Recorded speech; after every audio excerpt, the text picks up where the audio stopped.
Hello everyone, कैसे हैं आप सब। आई होप आप सब बहुत अच्छे होंगे और आपके सीटेट की तैयारियां भी बहुत अच्छी चल रही होगी। मैं निर्मला साहू स्वागत करती हूं अपने यूट्यूब चैनल नीरूज लर्निंग हब पे, जहां पर हम आपको पेडागोजी और कंटेंट की दोनों की तैयारी करवाते हैं। ठीक है, हर सब्जेक्ट की। तो आज जैसा आप सभी जानते हैं कि मैं आप लोगों के लिए बेसिक मैथ्स का मैंने सीरीज शुरू किया हुआ है, जिसमें 9 से 10 लेसन कंप्लीट हो गए हैं। तो मुझे ऐसा लगा कि अब हमें कुछ क्वेश्चन सॉल्व करके देखने चाहिए, पैटर्न को समझना चाहिए, ताकि हमारी जो अंडरस्टैंडिंग है पैटर्न को समझने की और हमारा जो कॉन्सेप्ट क्लियर करने का जो डेप्थ है वो अच्छा हो। ठीक है, तो देखिए आज मैं जो आपके लिए क्वेश्चन लेकर आई हूँ, बहुत ज़्यादा नहीं है, 2 से 3 क्वेश्चन है, लेकिन बहुत इंपॉर्टेंट टॉपिक है। और ये जो क्वेश्चन मैंने उठाया है वो दिसंबर 2018 सीटेट का है, मैथ्स का। ठीक है, तो इसमें कुछ इंपॉर्टेंट टॉपिक मुझे लगे जिसके बारे में आपको जानना बहुत ज़रूरी है। एक तो ज्योमेट्री से है, ज्यामिति, ठीक है, और 2 जो क्वेश्चन, एक कंटेंट से है, एक पेडागोजी से है। तो मुझे लगा कि ये बहुत ज़्यादा इम्पॉर्टेंट है आपको जानना, और इसलिए हम इसमें अपने अंडरस्टैंडिंग को और भी अच्छी स्ट्रॉन्ग करेंगे समझते हुए। तो आगे बढ़ने से पहले मैं निर्मला साहू आप सभी का स्वागत करती हूँ अपने यूट्यूब चैनल नीरूज लर्निंग हब पे। ये कुछ मेरे बारे में है। मेरा नाम निर्मला साहू है। बीएड में मैंने टॉप किया हुआ था, सीटेट पेपर 1 पेपर 2 मैंने सेल्फ स्टडी से क्वालिफाई किया हुआ था। PGT English teacher government school में मुझे 5 to 6 ईयर का एक्सपीरियंस है। तो चलिए हम आगे बढ़ते हैं बिना समय गंवाए। देखिए, पहला जो क्वेश्चन है वो आपका मैथ्स पेडागोजी से रिलेटेड है। ठीक है, बहुत मुझे लगा कि ये इम्पॉर्टेंट है आपको जानना, तो मैंने ये क्वेश्चन उठाया है सीटेट दिसंबर 2018 से। देखते हैं क्या बोल रहा है। To teach the Pythagoras theorem, a teacher has distributed a sheet on which 4 right angle triangles were drawn and asked the child to find the relationship between the side of triangle. In the above situation, the teacher used, क्या कह रहे हैं हिंदी में पढ़ लेते हैं। Pythagoras theorem जो है, प्रमेय है, उसको सिखाने के लिए एक शिक्षक ने एक शीट वितरित की, डिस्ट्रीब्यूट किया, जिस पर समकोण वाले 4 त्रिभुज को खींचा गया है। क्या किया गया है उसमें, क्या खींचा गया है? राइट एंगल वाला जो ट्राइंगल है 4, उसमें खींचा गया है। और बच्चों को त्रिभुज की भुजाओं के बीच संबंध खोजने के लिए कहा जाता है। क्या बोल रहा है? Relationship between the side of triangle, मतलब कि जो ट्राइंगल का जो साइड है उसके बीच का क्या रिलेशनशिप है उसको फाइंड आउट करने के लिए बच्चों को कहा गया है। तो उपयुक्त परिस्थिति में शिक्षक ने प्रयोग किया है। इस सिचुएशन में जो टीचर ने अपनाया है उसमें कौन सा मेथड को अपनाया है? इंडक्टिव मेथड, आगमन विधि, डिडक्टिव मेथड या निगमन विधि, लेक्चर मेथड या व्याख्यान विधि, लेबोरेटरी मेथड या प्रयोगशाला विधि। तो बहुत ही ज़्यादा मुझे लगा कि इम्पॉर्टेंट है, इस तरह के क्वेश्चंस पूछे जाते हैं तो इसे आपको जानना चाहिए। सबसे पहले तो हम देखेंगे कि जैसे कि हमने समझा पाइथागोरस थ्योरम, ठीक है, मैथ्स में, ज्योमेट्री में पाइथागोरस थ्योरम जो है उसको समझाने के लिए टीचर ने बच्चों को एक शीट दी जिसमें 4 राइट एंगल ट्राइंगल्स ड्रॉ कर दिया गया, और उसके जो साइड होते हैं उसके बीच का जो डिफरेंस है उसको फाइंड आउट करने के लिए कहा गया है। तो आप देख सकते हैं ऑप्शन दिया है inductive method, deductive method, lecture method, laboratory method. Answer तो मैं बता दूंगी, लेकिन उससे पहले आपको जानना ज़रूरी है कि ये चारों जो मेथड होते हैं, आगमन, निगम, व्याख्यान और प्रयोगशाला, वो होता क्या है और कैसे इस्तेमाल किया जाता है। तो चलिए देखते हैं। इंडक्टिव मेथड क्या होता है? इंडक्टिव मेथड जो होता है, जब हम इंडक्शन मेथड को अपनाते हैं, मतलब कि एग्जाम्पल्स, जब बच्चे को आप कोई टॉपिक इंट्रोड्यूस करते हैं ना, तो एग्जाम्पल देते हैं, उसके बाद उसका जो रूल होता है, उसका जो सेट ऑफ रूल होता है, वहाँ उसको लेके जाते हैं और समझाते हैं। ठीक है, और क्या बोल रहा है, जैसे कि आपको इंडक्टिव मेथड में एग्जाम्पल टू रूल की ओर जाते हैं।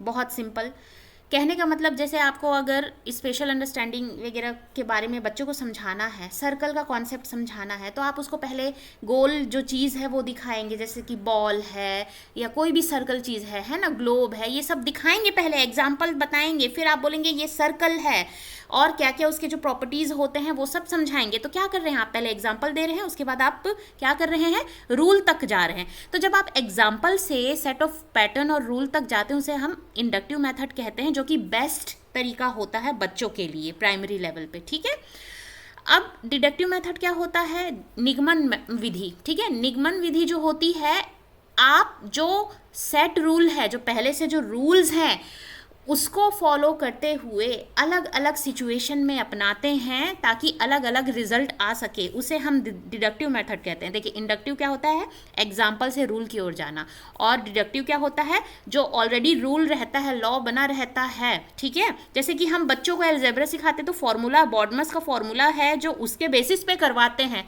और उस अलजेब्रिया से अलग अलग क्वेश्चंस बनते हैं, है ना, तो वो डिडक्टिव मेथड हो जाता है, ठीक है। ठीक उसी तरह लेक्चर मेथड आप सभी को पता है, व्याख्यान विधि होती है जिसमें टीचर सिर्फ लेक्चर देता है, टीचर सेंटर्ड होता है, तो ये तो बिल्कुल ही सही नहीं है प्राइमरी लेवल पे। एक होता है लेबोरेटरी मेथड। लेबोरेटरी मेथड मतलब प्रयोगशाला विधि, जिसमें बच्चे खुद करके सीखते हैं, हैंड्स ऑन एक्टिविटी करते हैं, प्रैक्टिस करते हैं, चीज़ों को छूते हैं। बहुत छोटी सी बात है, आप लैब जाते हैं, देखते हैं, लैब में अपने आप हाथ से छू कर, पकड़ कर और खुद से चीज़ों को करके देखते हैं, उसे हम लेबोरेटरी मेथड बोलते हैं।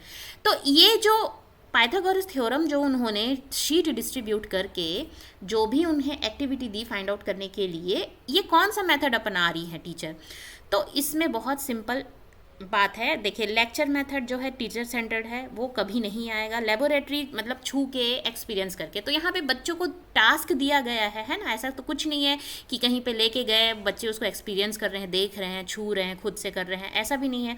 तो लेक्चर मेथड भी नहीं आएगा, लेबोरेटरी मेथड नहीं आएगा, क्योंकि डिडक्टिव मेथड मैंने आपको बताया ऑलरेडी जो लॉज हैं या रूल्स हैं उसको फॉलो करते हुए अलग अलग सिचुएशन, अलग अलग जो आइडियाज़ को जनरेट करते हैं उसके लिए होता है। तो ये भी नहीं होगा। हमारा सबसे बेस्ट मेथड है इंडक्टिव मेथड।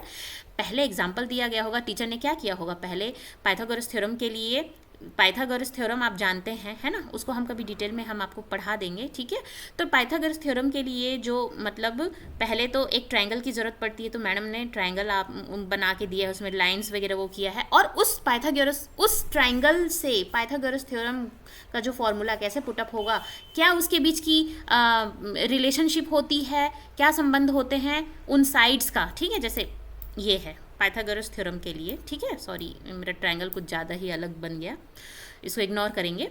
तो ये जो साइड है उसके बीच का जो रिलेशन क्या है उसको फाइंड आउट करना है। तो बच्चे पहले ट्रायंगल देखेंगे, है ना, टीचर ने क्या किया, बच्चों को पहले ट्रायंगल दिया और शीट में बना के दिया, और जो भी उनको टास्क देना था वो बोला।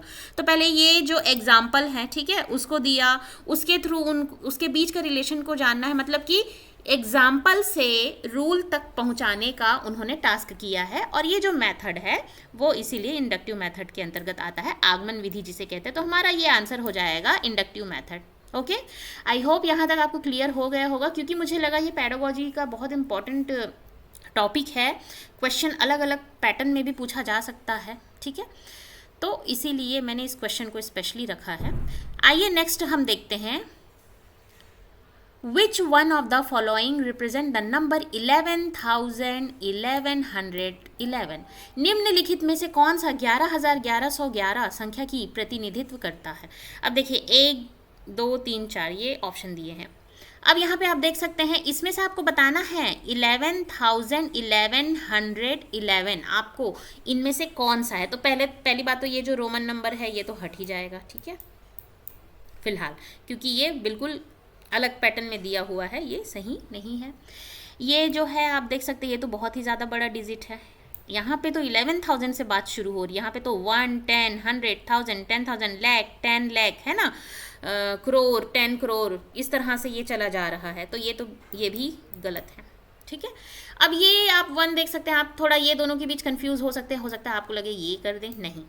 जैसे कि मैंने आपको प्लेस वैल्यू और जो चार्ट है ये सब पढ़ाया हुआ है, अगर आप वो वीडियो देखेंगे आपकी अंडरस्टैंडिंग बहुत अच्छे से शुरू हो जाएगी। आप लेफ्ट हैंड साइड से शुरू करते हैं गिनना प्लेस को, ये हो गया आपका 1s, ये हो गया आपका 10s, 100 1000 10,000 लाख, ठीक है। तो अब यहाँ पे ये क्या हो गया है, 1,11,000, है ना, 111, ये ऐसा लिखा गया है ना, तो ये भी क्या है, गलत है।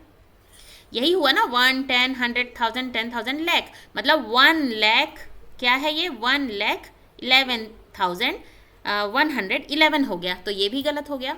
अब इसे देख लेते हैं, इसको समझाने के लिए मैं आपको बहुत छोटा सा एग्जांपल देती हूँ। 11,000 पहले आप देख लीजिए, 11,000 क्या होता है?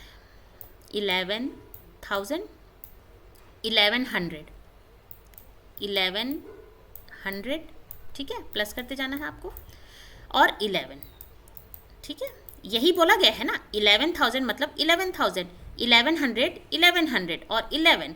तो अब इसको हम प्लस कर लेते हैं, 1 1 1 2 1। तो क्या आ गया हमारा? 11,000, 1100 को हम और कैसे लिख सकते हैं? ये देखिए 12,100, ठीक है। तो हमारा आंसर आ जाएगा सेकंड नंबर 12,100। देखिए बहुत इजी क्वेश्चन है। अगर आपको प्लेस वैल्यू की अंडरस्टैंडिंग है, वैल्यू प्लेस वैल्यू चार्ट आपने देखा है मेरी वीडियो, तो आपको ये बिल्कुल भी परेशानी नहीं होगी, क्योंकि इसमें कन्फ्यूजन था, कुछ बच्चे इसको ही करके आ जाते गलत, है ना। तो ऐसा नहीं करना है, बहुत सिंपल है। आपको मैंने बताया, उसको ब्रेक करके पहले देखिए आप। 11,000 बोला है, क्लियरली बोला है, 11,000 11,000 लिखिए, 1100 1100 लिखिए और 11, और उसको प्लस कर लीजिए। प्लस करने के बाद ये जो डिजिट फॉर्म होता है, इसमें से ऑप्शन है, तो आपका ये सही हो जाएगा। चलिए अब नेक्स्ट हम देखते हैं, जो लास्ट क्वेश्चन है, लेकिन बहुत ही ज़्यादा इंपॉर्टेंट है, और उसको मैंने इसलिए लास्ट में रखा है क्योंकि उसको मुझे आपको अच्छे से डिटेल में समझानी है।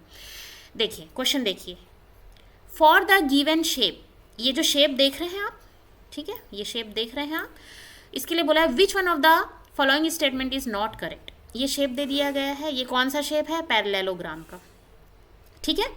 अब आप सोचेंगे मैम पैरेललोग्राम क्या होता है, तो बिल्कुल घबराइए नहीं, मैं आपको बिल्कुल पैरेललोग्राम क्या होता है बिल्कुल समझाऊंगी, उसकी क्या प्रॉपर्टी होती है, क्या टाइप्स होते हैं, तब जाके हम ये क्वेश्चंस को सॉल्व करेंगे। दिए गए आकारों के लिए निम्नलिखित में से कौन सा कथन ठीक नहीं है? अब देखिए क्या बोल रहा है, ऑप्शन देख लेते हैं। All are parallelograms, one of them is not a parallelogram, two of them is a rhombuses, two of them are rectangles, ठीक है। अब सबसे पहले तो मैं इसका आंसर बताऊं, उससे पहले मैं आपको समझाऊंगी कि पैरेललोग्राम होता क्या है, इसके कितने टाइप होते हैं और इसकी क्या प्रॉपर्टी होती है। आइए देखते हैं। पैरेललोग्राम, चतुर्भुज जिसे हम कहते हैं हिंदी में, ठीक है। और इसका आप ये ड्राइंग देख सकते हैं, ये क्या है? पैरेललोग्राम।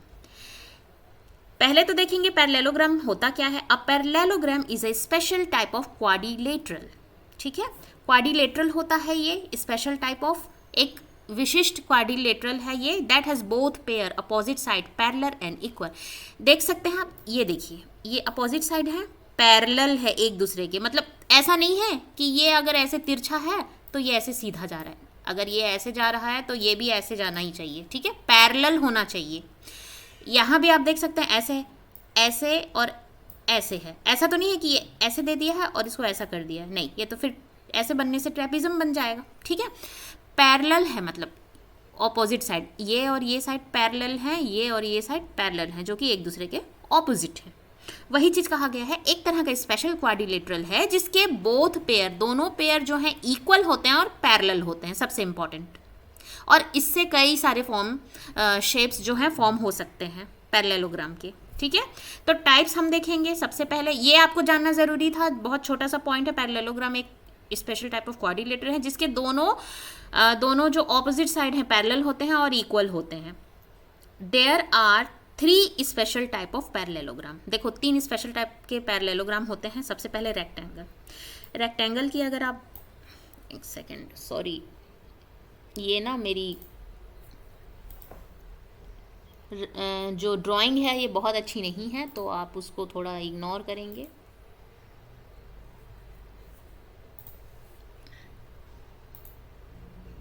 क्या हो गया है? इरेजर, ठीक है। तो देखिए रेक्टेंगल की अगर हम बात करें तो कैसे दिखता है रेक्टेंगल? ऐसा होता है रेक्टेंगल, ठीक है। तो ये शॉर्ट होता है, 2 लॉन्ग होता है, तो 2 लॉन्ग जो है वो पैरेलल है और इक्वल है, ये जो 2 शॉर्ट है वो पैरेलल है, इक्वल है, जिसको हम रेक्टेंगल कहते हैं। तो पैरेललोग्राम क्या हो सकता है? एक रेक्टेंगल हो सकता है, स्क्वायर हो सकता है क्योंकि इक्वल साइड है, और आपको पता है स्क्वायर के चारों साइड इक्वल होते हैं, ठीक है।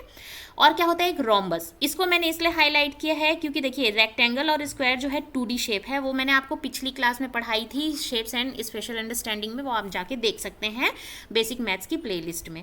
अब रोम्बस को मैंने इसलिए हाईलाइट किया क्योंकि रोम्बस कुछ अलग ही टाइप का होता है, ठीक है। लेकिन उसके देखिए ये है, ये रोम्बस आप कह सकते हैं, इसको भी आप रोम्बस कह सकते हैं, ठीक है। ये दोनों क्या है, रोम्बस है, ठीक है।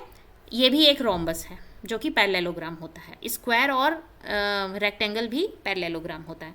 अब देखिए ये जो रोम्बस है, ठीक है, आप देख सकते हैं यहाँ पर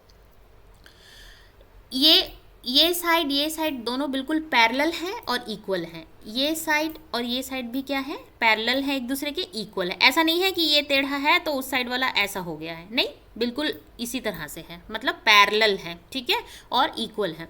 ठीक उसी तरह से यहाँ पे भी ऐसी है, यहाँ पे ऐसी लाइन दी है, यहाँ पे ऐसी लाइन दी, मतलब एक दूसरे के पैरेलल हैं। यहाँ भी ऊपर नीचे दिया है, पैरेलल है, ठीक है। तो ये दो रोम्बस हैं, ठीक है, और एक रेक्टेंगल एक स्क्वायर होता है, ओके। लेकिन अब इसकी स्पेशलिटी जो है, इसका जो टाइप है वो यही है कि क्या होता है, दोनों जो अपोजिट साइड होते हैं पैरेलल होते हैं और इक्वल होते हैं। अब नेक्स्ट हम इसकी प्रॉपर्टी देख लेते हैं, the 4 basic property of parallelogram. Parallelogram जो है ये सब पैरेललोग्राम है ना, ये रेक्टेंगल है, ये स्क्वायर है, ये रोम्बस है, ठीक है, ये भी रोम्बस है, ठीक है। Opposite side of parallelogram are equal, जो कि मैंने अभी जस्ट आपको समझाया है। अपोजिट साइड्स क्या हैं पैरेललोग्राम के, हमेशा इक्वल होते हैं। Opposite angle of parallelogram are equal, जब साइड्स अगर इक्वल हैं तो उसका जो एंगल बनता है ना, वो भी इक्वल होता है, ठीक है। ये एंगल होता है, वो क्या होता है, अपोजिट साइड्स उसका इक्वल होता है। मतलब ये अगर 120 डिग्री होगा सपोज, ठीक है, सपोज एग्जांपल ले रही हूँ, तो ये भी 120 डिग्री होगा उसका अपोजिट साइड। ये अगर 70 डिग्री होगा तो ये भी 70 डिग्री होगा, ठीक है। Diagonal divide the parallelo into 2 congruent line. अब देखिए कॉन्ग्रुएंट वगैरह के अभी उसमें मत पढ़िए क्योंकि वो बहुत डीप कॉन्सेप्ट है, वो बाद में हम बताएंगे आपको। बोल रहे हैं जो लाइन होती है पैरेललोग्राम की, जो डिवाइड करती है, बाइसेक्ट करती है, ऐसे डिवाइड करती है, उसमें जो कॉन्ग्रुएंट लाइन बनता है, ठीक है, वो क्या होता है, ट्राइंगल फॉर्म, 2 ट्राइंगल में मतलब फॉर्म होता है। डायगोनल्स बाइसेक्ट ईच अदर, जैसे मैंने आपको कहा, देखो एक ऐसे लाइन और एक ऐसे लाइन एक दूसरे को बाइसेक्ट करते हुए जाती है, ठीक है। तो ये उसकी पैरेललोग्राम की प्रॉपर्टीज़ होती हैं। मुझे लगा इसको आपको समझाना बहुत ज़रूरी था ताकि वो क्वेश्चन आप समझ सको। और ये जो कॉन्ग्रुएंट ट्राइंगल होता है और जो कुछ भी जो कॉन्सेप्ट है, ट्रेपिज्म, क्वाड्रिलेटरल, ये सब कुछ हम धीरे धीरे कवर करेंगे। मुझे ये क्वेश्चन लगा कि बार बार पूछा गया है, तो मैंने एक मतलब क्वेश्चन उसको रख के आपको समझाने की कोशिश की है, ठीक है। मेरी कोशिश अगर अच्छी लगी होगी तो प्लीज़ शेयर और लाइक ज़रूर करें, और अच्छे से अपने कमेंट्स भी दिया करें, अगर डाउट हो तो भी और अच्छी लगी हो तो भी। हमें एक मोटिवेशन मिलता है कि बच्चों को समझ में आ रहा है जो हम मेहनत कर रहे हैं, और किस तरह से और उसको और अच्छा कर सकें, ताकि आपको आसानी से पढ़ाई आपकी जो है तैयारी पूरी हो सके। मैथ्स में बच्चों को लगता है ना कि मैथ्स बहुत डिफ़िकल्ट होता है, बिल्कुल डिफ़िकल्ट नहीं होता है, बस थोड़ा आपको कंसिस्टेंसी के साथ में थोड़ा सा आपको ध्यान देना पड़ता है। बेसिक चीज़ें हम पहले भी पढ़ चुके हैं अपने, जब हम छोटे थे आप पढ़ चुके हैं, लेकिन क्या होता है गैप होने के बाद हम भूल जाते हैं, इसलिए हमें फिर वो डिफ़िकल्ट लगने लगता है। तो घबराइए नहीं, हमारे साथ तैयारी में बने रहिए और बहुत अच्छे से आप अपनी तैयारी करेंगे। तो चलिए देख लेते हैं। तो ये सब हमने जान लिया कि क्या होता है पैरेललोग्राम, तो अभी आपको समझ में आ गया होगा। देखो ये एक रोम्बस है, ये भी एक तरह का रोम्बस है, ठीक है। ये एक्चुअली ये शेप थोड़ा सा वो है, ये पजल्ड है कि ये स्क्वायर है कि ये रेक्टेंगल है। एक्चुअली ये रेक्टेंगल है, ये भी एक रेक्टेंगल है, ठीक है। तो क्योंकि दूसरा जो क्वेश्चन दूसरे ईयर में पूछा गया है, अभी यहाँ इमेज इसकी ऐसे लग रही है क्योंकि ये 2018 से ये मैंने लिया हुआ है क्वेश्चन को, ऐसा लग रहा है ये स्क्वायर है, लेकिन फिर नेक्स्ट ईयर में भी जो क्वेश्चंस पूछे गए हैं उसमें इसको वो थोड़ा सा डीप बना दिया है, तो रेक्टेंगल ही फॉर्म हो रहा है इस तरह से थोड़ा सा, ठीक है। तो ये रेक्टेंगल है। अब यहाँ पे क्या बोला है स्टेटमेंट कि ये जो पैरेललोग्राम का जो फॉर्म है, मतलब पैरेललोग्राम दिया गया है शेप, इसमें से क्या सही नहीं है। तो 3 ऐसी चीज़ होगी जो सही होगी और 1 ऐसी चीज़ है जो गलत है। All are parallelogram. देखिए पैरेललोग्राम का क्या प्रॉपर्टी है, रोम्बस होता है, स्क्वायर होता है, रेक्टेंगल होता है, तो अगर ये स्क्वायर भी होता तो भी सही है, रेक्टेंगल है तो भी सही है, ठीक है। बट ये रेक्टेंगल है क्योंकि नेक्स्ट ईयर जब इसे क्वेश्चन पूछा गया है तो इसको बिल्कुल रेक्टेंगल फॉर्म बना के दिया गया है, ठीक है। तो आप कंफ्यूज ना हो इसलिए मैं आपको क्लियर कर रही हूँ। One of them is not parallelogram बोल रहा है। पहले में बोला है कि सभी, क्या सभी पैरेललोग्राम है, उनमें से एक पैरेललोग्राम नहीं है। Two of them are rhombus, इनमें से जो दो हैं वो क्या है, रोम्बस है, समचतुर्भुज है, ठीक है। और two of them are rectangle, ठीक है। और दो क्या है, आयत हैं। तो मैंने आपको पहले बोला था कि जो दूसरे ईयर में क्वेश्चन पूछा है ये स्क्वायर जैसे यहाँ पे दिख रहा है, लेकिन उसको क्लियरली वो डायग्राम को बनाया है रेक्टेंगल के फॉर्म में, मतलब ये भी रेक्टेंगल है, ये भी रेक्टेंगल है, ये रोम्बस है, ये रोम्बस है। तो हमारे स्टेटमेंट देखिए क्या दिखता है, ऑल आर पैरेललोग्राम, क्योंकि पैरेललोग्राम क्या होता है, रोम्बस होता है, स्क्वायर होता है, रेक्टेंगल होता है। यहाँ पे क्या दिया है, रोम्बस दिया है, रेक्टेंगल दिया है, दो रोम्बस दो रेक्टेंगल, तो ये स्टेटमेंट सही है। Two of them are rhombus, हाँ ये भी रोम्बस है, ये भी रोम्बस है, मतलब ये भी सही है। Two of them are rectangle, जैसे मैंने बताया कि ये स्क्वायर लग रहा है लेकिन ये एक्चुअली रेक्टेंगल है, तो ये भी रेक्टेंगल है, ये भी रेक्टेंगल है, मतलब ये भी स्टेटमेंट सही है। तो गलत कौन सा है, ये बच गया।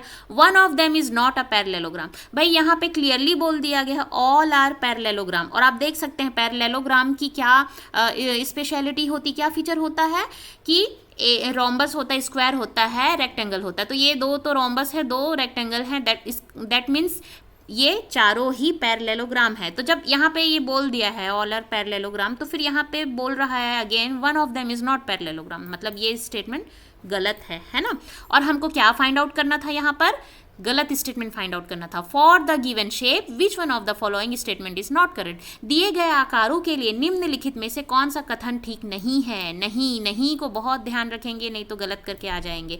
तो हमारा आंसर हो जाएगा सेकंड नंबर, क्योंकि ये तीनों तो पैरेललोग्राम का जो फीचर है उसको कंप्लीट कर रहा है ना। दो रोम्बस है, दो रेक्टेंगल हैं, रोम्बस रेक्टेंगल हैं, और सभी पैरेललोग्राम है बोल रहा है, वो भी सही है। क्या सही नहीं है, जब यहाँ पे बोल दिया गया यहीं पे ही कॉन्ट्राडिक्ट कर रहा है ना, विरोधाभास है। एक तो यहाँ पे बोल दिया है पैरेललोग्राम है, और यहाँ पे बोल रहा है पैरेललोग्राम उनमें से एक नहीं है, मतलब यहीं पे कॉन्ट्राडिक्ट हो रहा है, विरोधाभास हो रहा है। तो आप समझ जाएंगे ये जो हमारा आंसर है सेकंड नंबर है, मतलब इसमें पूछा गया कौन सा करेक्ट नहीं है, मतलब ये करेक्ट नहीं है, क्योंकि यहाँ पे पहले ही बोल दिया गया है कि चारों जो है फिगर पैरेललोग्राम है, तो फिर इसमें से एक नहीं होगा, मतलब ये वाला आंसर गलत है, ठीक है। इनमें से एक समांतर चतुर्भुज नहीं है, ये आपका आंसर है। तो इस तरह से आज का जो मेरा 3 इंपॉर्टेंट जो मैं क्वेश्चन उठाई थी 2018 दिसंबर, ठीक है, तो मुझे लगा तीनों बहुत इंपॉर्टेंट था आपको समझने के लिए, क्योंकि इसमें सिली मिस्टेक होता है, ये तो आपको कंप्लीटली समझना था। ये क्या होता है पैरेललोग्राम, इसके अंतर्गत कितने टाइप होते हैं, रोम्बस होता है, स्क्वायर होता है, रेक्टेंगल होता है, ठीक है, ये मैंने आपको क्लियरली समझा दिया है। और एक पेडागोजी का जो क्वेश्चन था जो मुझे लगा आपके लिए इम्पॉर्टेंट है, इसलिए मैं इसको रखी। तो इस तरह से हर मैथ्स के हर क्वेश्चन को हम धीरे धीरे सॉल्व करते जाएंगे। वीडियो में आप मेरे साथ बने रहिए। अगर मेरी कोशिश अच्छी लगी हो तो प्लीज़ लाइक और शेयर ज़रूर कीजिए और अपने कमेंट ज़रूर कीजिए, और इसी तरह पढ़ते रहिए, आगे बढ़ते रहिए। कीप लर्निंग, कीप ग्रोइंग, ठीक है। If you like my video, subscribe my channels and do share, like, comment. Thank you.